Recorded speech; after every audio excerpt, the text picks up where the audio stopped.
conversaciones sectoriales. Oportunidades, innovaciones, mejores prácticas, casos de éxito e información relevante para mejorar el desarrollo del sector en la voz de sus protagonistas. Hola, ¿qué tal? Como siempre es un gusto saludarte por este medio y saber que te interesas por conocer la información que te presentamos a través de Conversaciones Sectoriales, una herramienta de comunicación de FIRA en la que compartimos la opinión y visión de diversas personalidades en el sector agroalimentario y rural que tienen que ver con las actividades que realiza FIRA también en este sector. Y bueno, la conversación de esta semana aquí en Conversaciones Sectoriales de FIRA es con el ingeniero Francisco Dovalina Lara, director de agronegocios de Banco del Bajío y representante del Comité de Crédito Agropecuario de la ABM, quien la semana pasada estuvo en las oficinas centrales de FIRA en la ciudad de Morelia en una reunión de trabajo del Comité de Crédito Agropecuario de la ABM con la Dirección General de FIRA, en la que participaron también el director general adjunto de promoción de negocios en FIRA, así como representantes de 13 bancas comerciales que operan recursos de FIRA en el sector agroalimentario y medio rural. Ingeniero Dovalina, es un honor y un gusto tener la oportunidad de conversar con usted. Bienvenido al podcast de FIRA. Gracias, mucho gusto. Ingeniero, es un hecho que el sector agropecuario en México está pasando una de sus mejores etapas en el país, especialmente la parte de las agroexportaciones. En ese sentido, ¿cuáles son las perspectivas que ve la Asociación de Bancos de México con respecto a seguir financiando y aprovechando esta coyuntura tan especial que tiene el sector agropecuario? Mira, nosotros hemos visto que en los últimos años el crédito al sector agropecuario ha crecido a doble dígito. Y parte de ello pues ha sido la mancuerna que ha hecho la banca comercial con FIRA, donde hemos aprovechado los diferentes programas de fondeo y de garantía para impulsar el financiamiento. Nos preocupa que se puedan suspender o limitar los recursos que se le ha canalizado a FIRA precisamente para crear esos fondos de garantía que nos ayudan a impulsar el financiamiento. Nosotros por parte de la Asociación de Bancos de México estamos buscando con la nueva administración que llegue el hecho de que se mantengan y si es posible se incrementen ese tipo de recursos, que son recursos gubernamentales o federales, que le han ayudado a FIRA a crear este tipo de productos que claramente se ve que han tenido un impacto en el incremento en el financiamiento. Y sobre todo, bueno, dentro de los segmentos prioritarios a la política gubernamental. Nos queda claro que el enfoque es que los recursos disponibles se canalicen preferentemente a los productores de muy bajos ingresos. Y esa parte, bueno, la apoyamos y es un tema loable. Nosotros estamos a favor de que haya una mayor distribución de la riqueza y que podamos eliminar esa gran distancia que hay entre productores muy pobres y productores muy ricos, ¿no? Entonces esa parte de buscar equilibrar un poquito más la repartición de la riqueza es un tema que yo creo que todos buscamos en este país. Pero hay segmentos de mercado que son las pymes sobre todo, que a lo mejor no son los productores de autoconsumo, no son los productores que apenas están queriendo llegar a la parte productiva y comercial de sus productos, sino son productores un poquito más maduros, que por lo mismo son sujetos de crédito y que son los que hemos impulsado con financiamiento, precisamente con esta serie de programas de financiamiento y garantías que tiene FIRA. Esos programas de garantía nosotros los consideramos básicos para poder impulsar el financiamiento porque nos ayudan a diluir y atenuar el riesgo que tiene de por sí el sector. Comentaban en la pasada sesión del Comité de Crédito Agropecuario de la ABM que en los últimos años se ha visto una tendencia muy interesante en el incremento del crédito refaccionario versus el crédito de avío o de corto plazo por parte de la banca. ¿Qué representa para los productores del sector esta tendencia?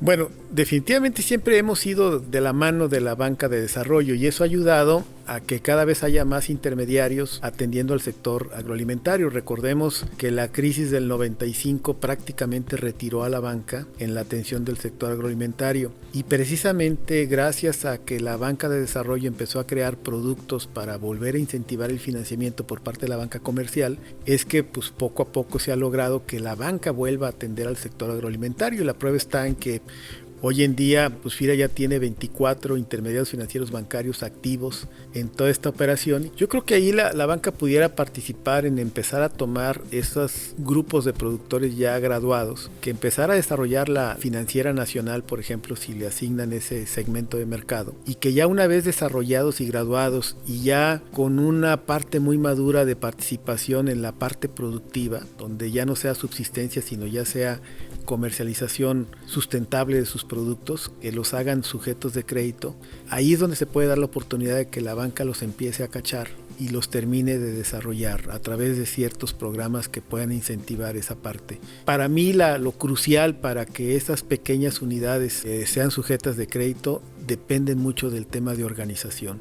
Hemos visto ejemplos de grupos de productores que se organizan y en lugar de que cada uno esté esperando que les den un financiamiento o les den un apoyo, eso finalmente se pierde y no tiene un efecto multiplicador. En la medida de que el gobierno a través de estas entidades fomente la organización a través de SPRs o a través de unidades que ya se empiecen a formalizar, sobre todo el tema de la formalización es muy importante, les va a permitir muchas cosas, les va a permitir estar comprando insumos de una manera consolidada, les va a permitir el poder vender sus productos de una manera consolidada y poder accesar a mejores mercados para que no estén en manos de intermediarios. Les va a permitir tener acceso a financiamiento y asistencia técnica de una manera más ordenada y más barata.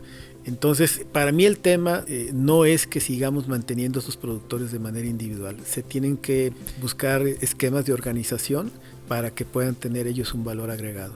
Y en lo que respecta al financiamiento a los sectores organizados o con mayores posibilidades de desarrollo, ¿qué perspectivas tiene la banca? Bueno, esa parte yo la relaciono mucho con las empresas medianas, grandes corporativas, que cada vez están buscando incrementar su capacidad de producción, se están tecnificando, están teniendo mayores capacidades, sobre todo para el tema de la exportación, aprovechando muchas cosas que tiene el país. Tema de territorio, tema de clima, tema de estar a un ladito del mercado consumidor más importante del mundo, que son los Estados Unidos, y el reto que nos originó la negociación del Tratado de Libre Comercio, donde ya se están abriendo nuevos mercados para poder colocar los productos que se manejan en México. Esa parte, que la relacionamos mucho con los segmentos medianos, grandes y corporativos, definitivamente es un tema que la banca va a seguir impulsando, aprovechando que hoy está de moda el sector agroalimentario, porque hay todo un tema de la seguridad agroalimentaria. Hay un tema de cuidado del medio ambiente, hay un tema de mejorar productividad, hay un tema de globalización. Entonces eso está obligando a las empresas a que estén invirtiendo constantemente en tecnología, en infraestructura, en productividad. Y entonces ahorita, por ejemplo, está de moda la agricultura protegida. Está de moda la tecnificación del riego. Está de moda darle valor agregado a los productos para que tengan mayor posibilidad de competir y sobre todo dándoles valor agregado los márgenes son más elevados. Todo eso requiere mucha inversión en infraestructura. Y en esa parte del segmento mediano, grande corporativo, que son los que están llevando a cabo la mayoría ese tipo de acciones, obviamente hay un potencial para seguir incrementando el financiamiento al sector agropecuario. La otra parte es desarrollar las pymes, porque las pymes no tienen el mismo acceso, por ejemplo, para exportar, no tienen el mismo acceso para tecnificarse, no tienen el mismo acceso para darle valor agregado a sus productos, porque son proyectos que cuestan mucho dinero, muchos millones de pesos. Por ejemplo, que un productor diga, oye, yo estoy vendiendo mi ganado en pie y me estoy ganando un margencito de este tamaño, pero yo quisiera sacrificarlo, yo quisiera crear una empacadora, yo quisiera abrir un canal para exportar. Eso lleva un proceso todavía muy fuerte que a menos que se unan va a ser muy difícil llevarlo a cabo rápido. Son pequeñas empresas, ¿no? Hay que irlas llevando poco a poco. ¿Cómo visualiza la Asociación de Bancos de México, a través de su crédito agropecuario, la colaboración y contribución de FIRA en el futuro? Mira, yo creo que cada vez hay una tendencia más, sobre todo los bancos que tienen una red de sucursales donde les permite captar recursos muy importantes y ya no depender tanto del fondeo de FIRA. Yo creo que a futuro la mayoría de esos bancos, que son los que tienen la mayor parte del mercado, se van a enfocar más a garantías sin fondeo o fondear exclusivamente operaciones de largo plazo para poder casar lo que es el plazo del fondeo con el plazo del crédito que dan, porque también ahí tenemos un descalce. La mayor parte de la captación de recursos propios que tenemos son a corto plazo.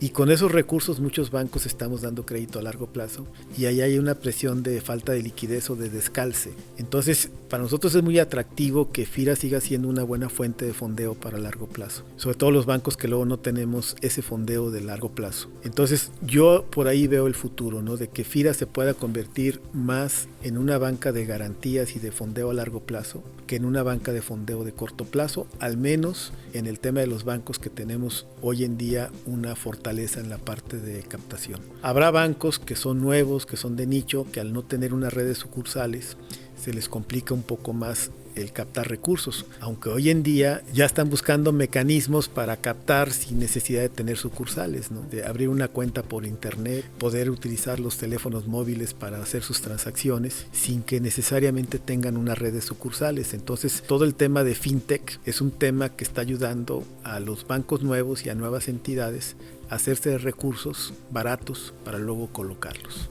y colocarlos baratos. En este tema de las fintech y la bancarización digital, bueno, pues es un tema que trae retos y oportunidades muy importantes para la operación de la banca tradicional. Desde su perspectiva, ¿cómo ven los bancos ese futuro tecnológico de las fintech?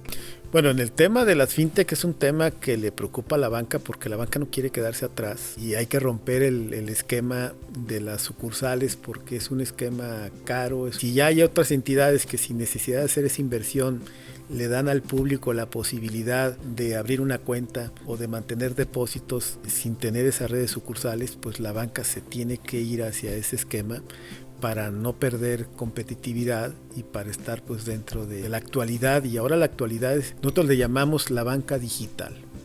Y en ese sentido los bancos están haciendo importantes inversiones precisamente para llegar a cubrir esas nuevas necesidades de la gente, donde la gente ya, los millennials y mucha gente ya no quiere ir a una sucursal, ya todo está acostumbrado a manejarlo a través de un medio que es el móvil, donde pues ya podemos ver de que ordenan su comida a través del móvil, piden sus taxis y en ese mismo sentido van a resolver sus necesidades financieras. Entonces allí hay todo un tema de los bancos de que están preocupados por adaptarse a esas nuevas necesidades de la gente para darle servicios financieros sin que necesariamente lo hagamos a través de los canales tradicionales que son las sucursales o los cajeros permanentes en el mejor de los casos, y que ahora a través de estos dispositivos móviles podamos llegar a dar esos servicios. Entonces sí estamos preocupados en invertir en ese tipo de recursos, en contratar gente que nos ayude a desarrollar los sistemas para poder competir con las fintech o formar parte de las fintech.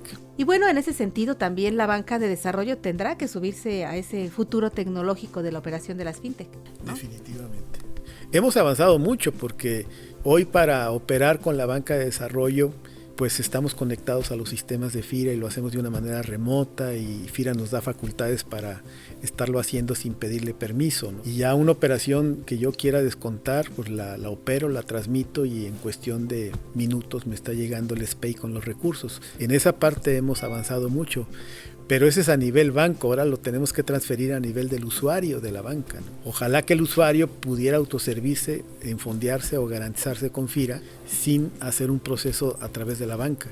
Eso sería una parte fundamental. Entonces, en ese sentido yo creo que la banca de desarrollo también tiene una buena oportunidad para desarrollar tecnologías de información para estar más cerca del usuario. Por último, ingeniero, su opinión acerca de este programa que abre FIRA para dar más facilidad de integrar intermediarios financieros no bancarios a la operación de los bancos. Bueno, lo vimos como un programa muy interesante. FIRA está aprovechando sus recursos del INADEM para poder otorgar una garantía más atractiva. Allí son varios temas. Nos otorga una garantía con una mayor cobertura, nos facilita la operación porque más que convertirse en un esquema donde tenemos que ir hasta el acreditado final, se convierte en un esquema en donde evaluamos al dispersor de crédito.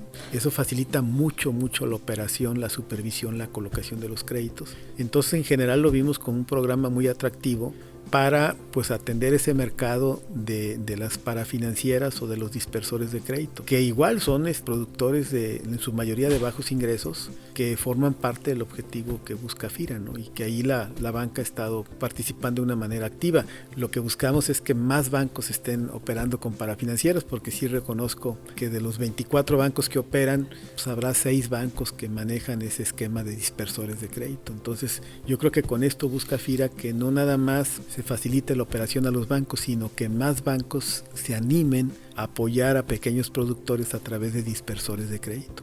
Pues agradecemos al ingeniero Francisco Dovalina Lara, director de agronegocios de Banco del Bajío y representante del Comité de Crédito Agropecuario de la ABM, su amable disposición para participar aquí en Conversaciones Sectoriales Podcast, esperando tener la oportunidad de contarles nuevamente con su interesante punto de vista y comentarios. Claro que sí, con mucho gusto. Y a todos los que nos escuchan, los invitamos a que compartan con nosotros sus comentarios y sugerencias a la cuenta de correo enlace@fira.gov.mx. Se despide de ustedes Cecilia Arista, esperando que tengan un excelente inicio de semana. Hasta la próxima conversación. Este podcast es una producción de la Subdirección de Promoción de Productos y Servicios de FIRA.